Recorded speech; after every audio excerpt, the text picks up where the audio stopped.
ସୁନ୍ଦର କଥାଟିଏ କହିଲି, ତୁମେମାନେ ମନ ଦେଇ ଶୁଣିବ। ଥରେ ତୁମ ଭଳି ଛୋଟ ପିଲାଟିଏ ବିଦ୍ୟାଳୟକୁ ଆସୁଥିଲା। ସେ ବାଟରେ ଦେଖିଲା ଗୋଟିଏ ଅନ୍ଧ ଲୋକଟିଏ ବାଟବଣା ହୋଇ ଏଣେ ତେଣେ ଯାଉଛି। ସେ ଦେଖିଲା କ'ଣ କରିବ? ପ୍ରଥମେ ସେ ବିଦ୍ୟାଳୟକୁ ଯିବ ନା ଅନ୍ଧ ଲୋକଟିକୁ ବାଟ କଢ଼ାଇ ଦେବ? ସେ ଭାବିଲା, ନା, ମୁଁ ପ୍ରଥମେ ସେହି ଅନ୍ଧ ଲୋକଟିକୁ ବାଟ କଢ଼ାଇ ଦେବି। ତାପରେ ସେ ଅନ୍ଧ ଲୋକଟିର ହାତ ଧରି ଠିକ୍ ରାସ୍ତାରେ ଆଣି ଛାଡ଼ିଦେଲା। ଅନ୍ଧ ଲୋକଟି କହିଲା, ବାବୁରେ, ତୋର ମଙ୍ଗଳ ହେଉ। ଏଥର ଆମେ କହିବା ଯେ ପିଲାଟି ମନରେ ଅନ୍ଧ ଲୋକ ପ୍ରତି ନିଶ୍ଚୟ ଦୟାଭାବ ଆସିଲା ଏବଂ ଅନ୍ଧ ଲୋକଟିର ମଧ୍ୟ ପିଲାଟି ପ୍ରତି ଆଶୀର୍ବାଦ ଭାବ ଆସିଲା। ଏଥିରୁ ଆମେ ଜାଣିଲେ ଯେ ଉଭୟଙ୍କର ଉଭୟ ମନ ପ୍ରତି ଖୁବ୍ ସୁନ୍ଦର ଭାବନା ଆସିଯାଇଥିଲା। ତେବେ ଆଜି ଆମେ କ'ଣ ପଢ଼ିବା? ଆଜି ଆମେ ପଢ଼ିବା ପ୍ରସଙ୍ଗ ମନରେ ଆସୁ ମୋ ଭଲ ଭାବନା। ମନରେ ଆସୁ ମୋ ଭଲ ଭାବନା।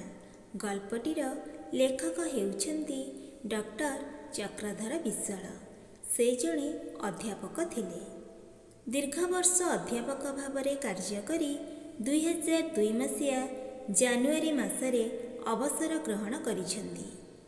ଶିଶୁ ଓ କିଶୋରମାନଙ୍କ ପାଇଁ ସେ କେତୋଟି ଉପାଦେୟ ଗ୍ରନ୍ଥ ରଚନା କରିଛନ୍ତି। ତାଙ୍କର ପ୍ରକାଶିତ ପୁସ୍ତକ ଗୁଡ଼ିକ ହେଲା ମାରିଚର ମନକଥା ଓ ଅନ୍ୟାନ୍ୟ ପ୍ରବନ୍ଧ, ଶବ୍ଦର ଭେଳିକି, ଶବ୍ଦର ଫୁଲମାଳ, କେତେ କଥା କେତେ ନଥା ଇତ୍ୟାଦି। ଏହି ଲେଖାଟି ଲେଖକଙ୍କର ମାରିଚର ମନକଥା ଓ ଅନ୍ୟାନ୍ୟ ପ୍ରବନ୍ଧ ପୁସ୍ତକରୁ ସଂଗୃହୀତ। ସୃଷ୍ଟିର କୀଟଠାରୁ ଆରମ୍ଭ କରି ମନୁଷ୍ୟ ପର୍ଯ୍ୟନ୍ତ ସମସ୍ତେ ଶାନ୍ତିରେ ରହିବାକୁ ଚାହାନ୍ତି, କିନ୍ତୁ ବାଟ ସମସ୍ତଙ୍କୁ ଜଣା ନଥାଏ। ଏଣୁ କିଛି ଲୋକ ଦୁଃଖ ପାଆନ୍ତି। ଶାନ୍ତିର ମୂଳମନ୍ତ୍ର ପ୍ରଥମେ ମନକୁ ଶାନ୍ତ ରଖିବା, ଅନ୍ୟକୁ ଭଲ ପାଇବା, ଅନ୍ୟ ପାଇଁ ମନରେ ଭଲ ଭାବନା ପୋଷଣ କରିବାକୁ ଲେଖକ ଉକ୍ତ ପ୍ରସଙ୍ଗରେ ବର୍ଣ୍ଣନା କରିଛନ୍ତି। କୀଟପତଙ୍ଗ, ପଶୁପକ୍ଷୀ, ମଣିଷଙ୍କ ବାସଭୂମି ଆମର ଏ ପୃଥିବୀ। ସମସ୍ତେ ଚାହାନ୍ତି ସୁଖରେ ରହିବେ, ଆନନ୍ଦରେ କାଳ କାଟିବେ। ଦୁଃଖରେ ରହିବା ପାଇଁ, ଅସୁବିଧା ଭୋଗିବା ପାଇଁ କେହି ଚାହାନ୍ତି ନାହିଁ। ସମସ୍ତେ ସିନା ସୁଖ ଖୋଜନ୍ତି, କିନ୍ତୁ ସୁଖ ପାଇବାର ବାଟଟି ସମସ୍ତଙ୍କୁ ଜଣା ନଥାଏ। ଯେତେ ଯାହା ପାଇଲେ ବି ମନ ଭିତରେ ଶାନ୍ତି ନଥିଲେ ଆମକୁ ସୁଖ ମିଳେନା। ତେଣୁ ସୁଖ ପାଇବାକୁ ହେଲେ ସର୍ବପ୍ରଥମେ ଆମ ମନଟିକୁ ଶାନ୍ତ ରଖିବାକୁ ପଡ଼ିବ। ମନର ଶାନ୍ତି ପାଇଁ ଆମେ ଅନ୍ୟମାନଙ୍କୁ ଭଲ ପାଇ ଶିଖିବା। ଆମେ ଅନ୍ୟମାନଙ୍କୁ ଭଲ ପାଇଲେ ସେମାନେ ମଧ୍ୟ ଆମକୁ ଭଲ ପାଇବେ। ଅନ୍ୟପକ୍ଷରେ ଆମେ ଯଦି ଅନ୍ୟମାନଙ୍କୁ ଘୃଣା କରିବା, ସମସ୍ତଙ୍କ ଉପରକୁ ନାକ ଟେକିବା, ତାହେଲେ ଆମକୁ କାହିଁକି କିଏ ଭଲ ପାଇବ? ଆମେ ଯଦି କାହା ସମ୍ପର୍କରେ ମନ ଭିତରେ ଖରାପ ଚିନ୍ତା ପୋଷଣ କରିବା, ତେବେ ସେ ମଧ୍ୟ ଆମ ପ୍ରତି ଖରାପ ଭାବନା ପୋଷଣ କରିବ। ଅନ୍ୟମାନଙ୍କ ସମ୍ପର୍କରେ ଆମ ମନର ଖରାପ ଭାବନା ଆମ ପ୍ରତି ସେମାନଙ୍କ ମନରେ ବିରକ୍ତି ଓ ଘୃଣାଭାବ ସୃଷ୍ଟି କରିବ। ସେଇଥିପାଇଁ ସୁଖରେ ରହିବାକୁ ହେଲେ ମନ ଭିତରେ ସବୁବେଳେ ଭଲ ଚିନ୍ତା ରଖିବା, ଅନ୍ୟମାନଙ୍କ ହିତ କାମନା କରିବା। ମନ ଭିତରେ ଭଲ ଭାବନା ରଖିଲେ ଆମ ପାଇଁ ଏ ଦୁନିଆ ହୋଇ ଉଠିବ ସୁନ୍ଦର ଓ ଆକର୍ଷଣୀୟ। ସମସ୍ତେ ଆମକୁ ଆପଣାର ଜଣାପଡ଼ିବେ। ସେହି ସମ୍ପର୍କରେ କାହାଣୀଟି ମନ ଦେଇ ଶୁଣ। କୌଣସି ଏକ ଦେଶରେ ଥିଲେ ଜଣେ ରାଜା। ନିଜର ପ୍ରଜାମାନଙ୍କୁ ସେ ଖୁବ୍ ଭଲ ପାଆନ୍ତି। ସେମାନଙ୍କ ସହିତ ମିଶି ତାଙ୍କର ସୁଖ ଦୁଃଖ ହାନି ଲାଭ ବୁଝନ୍ତି। ପ୍ରଜାମାନଙ୍କ ମଙ୍ଗଳ ପାଇଁ କାର୍ଯ୍ୟ କରି ଆନନ୍ଦ ଅନୁଭବ କରନ୍ତି। ଦେଶର ପ୍ରଜାମାନେ ମଧ୍ୟ ରାଜାଙ୍କୁ ଖୁବ୍ ଭଲ ପାଆନ୍ତି, ସମ୍ମାନ ପ୍ରଦର୍ଶନ କରନ୍ତି। ବେଳେବେଳେ ରାଜଧାନୀରେ ହାତୀ ଉପରେ ବସି ଭ୍ରମଣ କରିବା ପାଇଁ ରାଜା ଭଲ ପାଆନ୍ତି। ଥରକର କଥା, ସନ୍ଧ୍ୟା ସମୟ, ହାତୀ ଉପରେ ବସି ରାଜା ନଗର ଭ୍ରମଣ କରୁଥାନ୍ତି। ବୁଲି ବୁଲି ହାତୀଟି ଆସି ପହଞ୍ଚିଲା ଗୋଟିଏ ଦୋକାନ ଆଗରେ। ଦୋକାନରେ ଚନ୍ଦନ କାଠ ଓ ତହିଁରେ ନିର୍ମିତ ବିଭିନ୍ନ ସାମଗ୍ରୀ ବିକ୍ରୟ ହେଉଥିଲା। ଦୋକାନୀ ଉପରେ ରାଜାଙ୍କର ଦୃଷ୍ଟି ପଡ଼ିଗଲା। ହଠାତ୍ ରାଜାଙ୍କଠାରେ ଦେଖାଗଲା ଭାବାନ୍ତର। ଦୋକାନୀ ଉପରେ ସେ ଭୀଷଣ ଭାବରେ ଚିଡ଼ି ଉଠିଲେ। ଦୋକାନୀ ପ୍ରତି ତାଙ୍କ ମନରେ ଚେଇଁ ଉଠିଲା କ୍ରୋଧ ଆଉ ଘୃଣା। ତାଙ୍କର ଇଚ୍ଛା ହେଲା ସିପାହୀ ପଠାଇ ଦୋକାନୀକୁ ସେ ଗିରଫ କରି ଆଣନ୍ତେ ଆଉ ଫାଶୀ ଖୁଣ୍ଟରେ ଝୁଲାଇ ଦିଅନ୍ତେ। ମନ ଭିତରେ ଏମିତିକା ଭାବନାଟାଏ ସିନା ଦେଖାଦେଲା, କିନ୍ତୁ ରାଜା ବୁଝିପାରିଲେ ନାହିଁ ତାଙ୍କ ମନରେ ଏପରି ଏକ ଭାବନା ଖେଳିଗଲା କାହିଁକି। ସେ କେତେ କ'ଣ ଭାବିଗଲେ।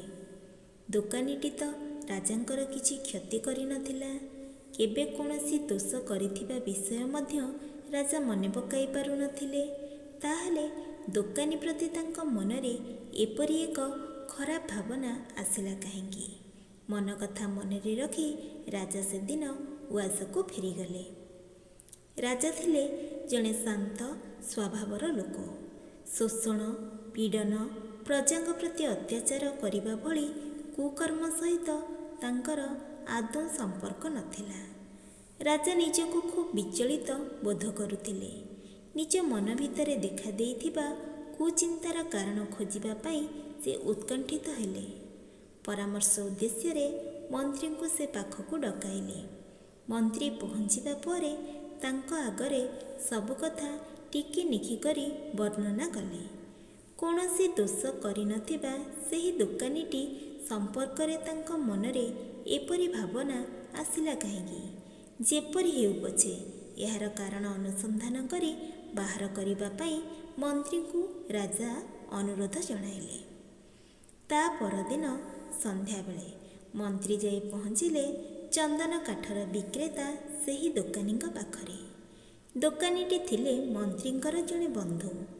ଅନେକ ଦିନ ହେଲା ଦୁଇ ବନ୍ଧୁଙ୍କର ଦେଖା ସାକ୍ଷାତ ହୋଇନଥିଲା। ମନ୍ତ୍ରୀଙ୍କୁ ଦେଖି ଦୋକାନୀ ଜଣକ ଖୁବ୍ ଖୁସି ହୋଇଗଲେ। ବିଭିନ୍ନ ବିଷୟରେ ଦୁହେଁ ଗପସପ ଆରମ୍ଭ କରିଦେଲେ। ଏବେ ବ୍ୟବସାୟ କିପରି ଚାଲିଛି ବୋଲି ମନ୍ତ୍ରୀ ପଚାରିଲେ। ଦୋକାନୀ ସେଇଠୁ କହିଲେ, କ'ଣ କରିବି ଭାଇ, ବ୍ୟବସାୟ ଏବେ ମୋର ବହୁତ ମାନ୍ଦା। କିଛି ଦିନ ଆଗରୁ ଚନ୍ଦନ କାଠର ଭାଉ ବହୁତ କମିଯାଇଥିଲା। ଆଗକୁ ଦର ବଢ଼ିବ ବୋଲି ଆଶା କରି ମୁଁ ବହୁତ ଚନ୍ଦନ କାଠ କିଣି ପକାଇଥିଲି। କିନ୍ତୁ ଏବେ ଚନ୍ଦନର ଚାହିଦା ନାହିଁ। କେହି କିଣିବାକୁ ଚାହୁଁନାହାନ୍ତି। ଦର ମଧ୍ୟ ବହୁତ କମିଯାଇଛି। ଦୋକାନରେ ମାଲ ଭର୍ତ୍ତି ହୋଇ ରହିଛି, ଅଥଚ କିଣିବାକୁ ଲୋକ ନାହାନ୍ତି। ବ୍ୟବସାୟରେ ଖଟାଇଥିବା ଟଙ୍କା ମୋ ହାତକୁ ଫେରି ପାରୁନାହିଁ। ସେଥିପାଇଁ ମନରେ ମୋର ବହୁତ ଚିନ୍ତା। ଆସ କିଛି ଶବ୍ଦର ଅର୍ଥ ଜାଣିବା। ନାକ ଟେକିବା ଅର୍ଥ ଘୃଣା କରିବା। ହାନିଲାଭ ଅର୍ଥ ଭଲ ମନ୍ଦ। ଭାବାନ୍ତର ଅର୍ଥ ଅନ୍ୟ ଭାବ ବା ଭାବନାରେ ପରିବର୍ତ୍ତନ। ସିପାହୀ ଅର୍ଥ ସୈନ୍ୟ। ଗିରଫ ଅର୍ଥ ବାନ୍ଧି ଧରିନେବା। ଫାଶୀ ଅର୍ଥ ମୃତ୍ୟୁଦଣ୍ଡ। ଶୋଷଣ ଅର୍ଥ ଅନ୍ୟର ଶକ୍ତି ଓ ଉପାର୍ଜନକୁ ନିଜ ସ୍ୱାର୍ଥ ପାଇଁ ଛଡ଼େଇ ନେବା। ପୀଡ଼ନ ଅର୍ଥ ଯନ୍ତ୍ରଣା ବା କଷ୍ଟ। କୁକର୍ମ ଅର୍ଥ ଖରାପ କାମ। ବିଚଳିତ ଅର୍ଥ ଅସ୍ଥିର। ଉତ୍କଣ୍ଠିତ ଅର୍ଥ ଅତି ଆଗ୍ରହ। ମାନ୍ଦା ଅର୍ଥ ଅଳସୁଆ। ଭାଉ ଅର୍ଥ ଦର ବା ଦାମ। ଚାହିଦା ଅର୍ଥ ଆବଶ୍ୟକ। ଆଜିର ଶ୍ରେଣୀ କାର୍ଯ୍ୟ। ପ୍ରଶ୍ନ 1। ଭାବ ଶବ୍ଦ ପୂର୍ବରେ ସ୍ୱ ବସିଲେ ସ୍ୱଭାବ ହୁଏ। ଏହିପରି ଆଉ 5ଟି ଶବ୍ଦ ପୂର୍ବରେ ସ୍ୱ ବ୍ୟବହାର କରି ଲେଖ। ଏହାର ଉତ୍ତର ହେବ ସ୍ୱଦେଶ, ସ୍ୱତନ୍ତ୍ର, ସ୍ୱସ୍ଥାନ, ସ୍ୱଇଚ୍ଛା, ସ୍ୱକର୍ମ। ପ୍ରଶ୍ନ 2। ଭାବାନ୍ତର ଯେପରି ଅନ୍ୟ ଭାବ ବା ଭାବନାରେ ପରିବର୍ତ୍ତନ, ସେହିପରି ଏହି ଶବ୍ଦ ଗୁଡ଼ିକ କ'ଣ ହେବ ଲେଖ। ମତାନ୍ତର, ଦେଶାନ୍ତର, ମନାନ୍ତର, ଗ୍ରାମାନ୍ତର। ଏହାର ଉତ୍ତର ହେବ ମତାନ୍ତର ଅନ୍ୟ ମତ ବା ମତରେ ପରିବର୍ତ୍ତନ। ଦେଶାନ୍ତର ଅନ୍ୟ ଦେଶ ବା ଦେଶରେ ପରିବର୍ତ୍ତନ। ମନାନ୍ତର ଅନ୍ୟ ମନ ବା ମନରେ ପରିବର୍ତ୍ତନ। ଗ୍ରାମାନ୍ତର ଅନ୍ୟ ଗ୍ରାମ ବା ଗ୍ରାମରେ ପରିବର୍ତ୍ତନ।